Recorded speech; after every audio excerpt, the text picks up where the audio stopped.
Bonjour, bonne année, bonne santé, pas comme moi, est-ce que je suis enrhumé? Bonjour et bienvenue pour ce nouveau labo pour ce début d'année. Et ouais, ça rime, la classe. Bon, plus sérieux, euh, bonne année. Et aujourd'hui, c'est moi qui vais faire un petit labo que de un ça faisait longtemps. De 2 le doc est parti je ne sais où. Donc je prends le relais. Sans encore galérer. Alors, aujourd'hui, préparez vos fourches, préparez vos torches, préparez vos bûchers.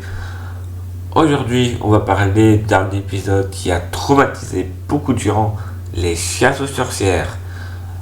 Bonne année 2025, ouais. Bon, euh, bon sang. En fait, il faut savoir que la chasse aux sorcières est un fait qui s'est répandu dans le passé. Ça traquait des femmes jugées pour des fléaux dont elles étaient arrêtées souvent innocentes. D'ailleurs, à cette époque, c'était des démons partout. Les femmes s'entendent avec les démons. Et il y a des tarés qu'on fait par ces femmes. On va les torturer, on va les cramer. J'ai eu l'inquisition. Les procès pour sorcellerie étaient en fait courants, surtout pendant des fléaux, des guerres ou des misères. Les sorcières étaient donc l'incarnation et donc le bouc émissaire. C'est au IVe siècle que débutent les premières accusations. Saint Augustin est le premier à évoquer les sorcières et leurs nuisances, bien que cela soit plus tard que leur procès va s'ancrer. C'est bon en 1326 que la bulle Super Illus Pecula, faite par Jean XII, détermine la sorcellerie comme une hérésie. Et en 1426 est publié le légendaire Malus Maleficarum, aka le marteau de la sorcière, des moines et inquisiteurs dominicains, dont c'est-à-dire Henri Instirtoris et Jacques Spenger. Ce manuel de la sorcellerie pour les nuls va devenir l'ouvrage de référence des inquisiteurs pour traquer les sorcières. Et en 1484, le dominicain allemand Johann Nieder codifie le profil de la sorcière dans Formicarius, la fourmilière. Et les premières accusations vont déjà bien avoir lieu et poursuivent durant la guerre des 100 ans. Ainsi, Jeanne d'Arc, la pucelle d'Orléans, en plus d'être une grande figure historique, est l'une des plus grandes représentantes des femmes accusées et condamnées de sorcellerie. Parce que oui, Jeanne d'Arc, pour hérésie et sorcellerie, fut condamnée au bûcher en 1431. Cependant, elle fait exception à toutes les autres condamnées dans l'histoire. Parce que c'est la seule qui fut béatifiée en 1909 et canonisée en 1920. Plusieurs siècles après, ça fait ah merde, elle a quand même défendu la France. Youps. Bon sang. C'est misère, c'est entre 1580 et 1630 que va se donner le plus grand nombre de procès. Parce que dans cette période, on estime 100 000 personnes, principalement des femmes, qui vont être accusées, jugées de sorcellerie. Cette règle va être causée par pas de temps suite à des fléaux sur des personnes, des cultures, du bétail. Les ecclésiastiques attribuaient ces mots et mal l'entiration pour dire tout ça pour un bouc émissaire. Et là, ils ont eu la plaisance, les femmes étranges vivant isolées, les troubles mentaux, ceux qui sont rousses, ce qui était assez rare à l'époque, sauf si t'allais dans des pays genre Irlande, Écosse, etc. Mais en fait, plusieurs de différences de se désigner comme sorcières. La grande majorité des accusés avaient plus de 50 ans, car selon l'Église, la pratique de la sorcellerie demandait de l'expérience, et seule une femme âgée pouvait arriver à la pratiquer. Mais, certains hommes pouvaient aussi être accusés. Notamment des forgerons car ils avaient des relations avec les éléments. Parce que oui, tu as du métal, donc du feu. Donc c'était des élémentalismes de feu. Ouah, désolé, hein, tu sais que c'est pas professionnel, mais j'ai envie de claquer des gueules. Surtout qu'on sait qu'un métier de forgeron est un métier très long.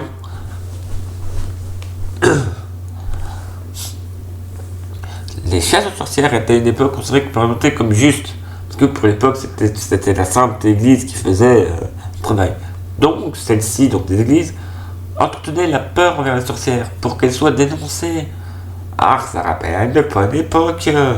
Ce qui est en fait renforcé par des ouvrages comme la démonomanie des sorciers, du philosophe Jean Baudin et Discutonum Magicum Lyric Sex du jésuite Martin Delirio, qui compile les pratiques des sorciers, ainsi le clergé à n'avoir aucune pitié. Hier, pendant que l'Église allait renforcer son autorité et son influence morale, ces procédures ne lui coûteraient rien, car les biens et les terres d'accès sont saisis, ce qui va couvrir amplement les frais, tout de même à bénéfice. Dans les populations, certains profitaient de ce contexte pour ne pas rembourser leurs dettes, se débarrasser de quelqu'un, c'est un autre d'un forfait de 100 personnes pour sorcellerie. En gros, c'était débarrasse-toi de ton voisin qui t'encombre parce que on a donné une bonne raison. Après une accusation, vient une enquête. Prouver oui, non, l'accusé est bien une sorcière. Tout commence par un examen médical pour trouver la marque du diable. En fait, la marque du diable, comment on trouvait ça? Une aiguille était plantée dans le corps. Si l'accusé ne saignait pas ou ne souffrait plus, on disait que c'était là où le diable avait touché.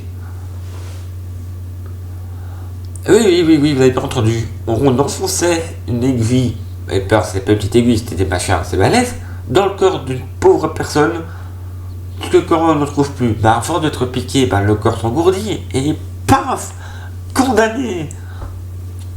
Au cas où, pour continuer, parce que une simple aiguille, ça serait trop simple, on teste la légèreté pour voir si elle volait sur un balai. Donc, comment on fait ça, me direz-vous? On trouve une falaise, on la met personne sur un balai et chute Martine. Si tu voles, tu te reposes et on te crame. Et si tu te plantes, ups. On peut aussi comparer le poids de la personne contre 2 bibles. Si elle était plus légère, sorcière parce qu'elle n'avait pas d'âme. Et si c'était pas vraiment sûr, la torture la plus classique, tout ce qu'il faut pour qu'elle avoue pour qu'elle serve le diable. Et dans torture, il y en avait mais des pléthores, le fer, la vierge de fer, le fer rouge, les 13 pierres. Ah oui, les 13 pierres, ça c'est...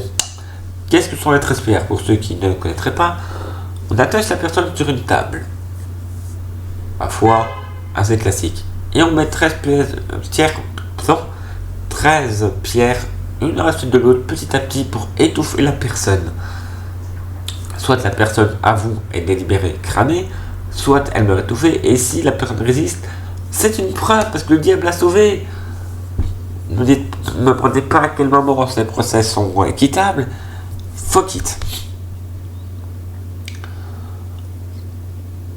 Par exemple, même l'Empire germanique, parce que l'empereur Charles Quint va en pratiquer.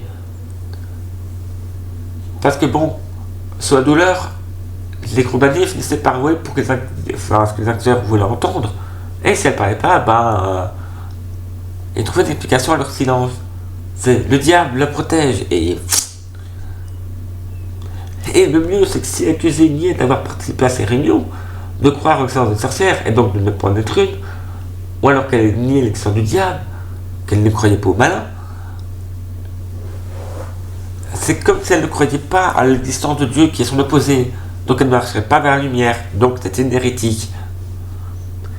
Quelle que soit la manière, c'était appelé la vœu ou la corruption de l'interrogatoire, le 3/4 du temps, c'était burn, baby, burn. Du côté des théoriciens, une part des ouvrages avaient dans le sens de l'Église, tels que le Démonologie de Jacques VI d'Écosse, pouvait aller contredire la direction donnée par l'Église, pour ne pas courir de risque de elle-même accuser de sorcellerie. Jean Weir, au XVIe siècle, en avait été un très bon exemple. En fait, dans un traité, il a cherché à prouver que la sorcellerie reposait en réalité sur des faits rationnels. Il fut accusé de nier la sorcellerie, échappa de peu au bûcher, et il a dû fuir. D'autres étant plus modérés, comme le Sadicitium Triumphum, la défaite des Saculiens, de Joseph Glaville en 1700 approuve la chasse aux sorcières, mais remet en question la méthode des juges. Le médecin anglais Thomas Hardy fit le même en 1656 dans New York Northern, un côté où il conteste la validité des preuves lors du procès. Mauvais plan. On va quand même avancer parce qu'on va arriver à un gros morceau, le procès des sorcières de Salem. C'est le procès les plus célèbres qui va conduire à arrêter une centaine de personnes et l'exécution de 20 d'entre elles, 14 hommes et 6 hommes. Les plus connus étant Betty Paris, Abigail Williams, Sarah Good et la dénommée Tibutia. C'est parmi les plus connus. En résumé, c'est que ce procès a débuté en 1692, lorsque deux jeunes filles accusent la dite Tibutia, une esclave travaillant chez les révérends Samuel Paris de sorcellerie. Une communauté étant puritaine, habitant Salem, cette question étant très grave, contraint alors le révérend Paris donc contraint par le révérend Paris, Tibutia va devoir avouer de préparer un gâteau de sorcière pour protéger deux jeunes filles d'un mauvais sort.